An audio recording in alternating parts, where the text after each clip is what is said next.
Hi everyone, మన తాలింపు ఛానల్లో ఈరోజు వీడియో మక్కట్కుల రెసిపీ చేసి చూపిస్తున్నాను. వీటిని మొక్కజొన్న అటుకులు అని కూడా అంటారు. ఇది హెల్తీ స్నాక్ ఐటమ్. వీటిలో ఐరన్, కాల్షియం పుష్కలంగా ఉంటాయి. ఈవినింగ్ స్నాక్స్ లో పిల్లలకి ఇస్తే చాలా ఇష్టంగా తింటారు. ఇప్పుడు ప్రిపరేషన్ స్టార్ట్ చేసుకుందాం. ఒక బేసన్ నిండా మక్కట్కులు తీసుకున్నాను. వీటి వెయిట్ వచ్చేసి 1 kg ఉంటాయి. వీటి తాలింపుకు 10 కరివేపాకు రెమ్మలు తీసుకున్నాను. 2 వెల్లుల్లి గడ్డలను పొట్టు తీసుకొని రోటిలో వేసి దంచి రెడీగా పెట్టుకోండి. పచ్చిమిర్చి లేదా ఎండుమిర్చి ఏదైనా 10 మిరపకాయలు తీసుకుని చుంచి పెట్టుకోండి. ఇప్పుడు ఒక బౌల్ తీసుకుని తాలింపుకు సరిపడా ఆయిల్ వేసుకోండి. ఆయిల్ వేడైన తర్వాత 1/2 టీ స్పూన్ ఆవాలు, 1/2 టీ స్పూన్ జీలకర్ర, ఎండుమిర్చి వేసుకొని వేగించుకొని 200 గ్రామ్స్ పల్లీలు వేసుకోండి. పల్లీలతో పాటు పుట్నాలు కూడా వేసుకోవచ్చు.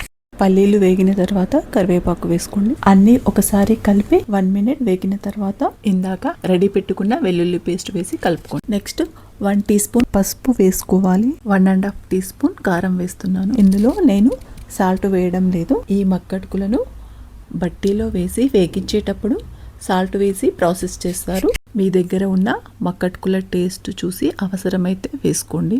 కారం వేసి కలుపుకున్న వెంటనే మక్కట్కులు కూడా బౌల్లో వేసి కలుపుకోవాలి, లేదంటే కారం మాడిపోతుంది. మక్కట్కులు వేసిన వెంటనే తాలింపులో వేసిన స్పైసెస్ అన్ని మక్కట్కులకు పట్టేట్టుగా బాగా కలుపుకోవాలి. మక్కట్కులు కరకరలాడేంత వరకు, అంటే క్రంచీగా వచ్చేంత వరకు 5 నుంచి 10 నిమిషాలు కలుపుతూ వేగించుకోవాలి. ఇవి తక్కువ క్వాంటిటీలో ఉంటే స్పూన్తో ఈజీగా కలుపుకోవచ్చు. ఇవి ఎక్కువ క్వాంటిటీలో ఉన్నాయి కనుక బౌల్ని కిందికి పైకి ఎగరవేస్తూ వేగించుకోవాలి. ఇలా ప్రిపేర్ చేసుకున్న మక్కట్కులను మార్నింగ్ బ్రేక్ఫాస్ట్లో కానీ ఈవినింగ్ స్నాక్స్లో కానీ తినొచ్చు. స్టవ్ని లో ఫ్లేమ్లో పెట్టి వేగించుకోండి. చూశారుగా మక్కట్కులు ఎలా తాలింపు వేసుకోవాలో. మీరు కూడా ఒకసారి ట్రై చేసి చూడండి.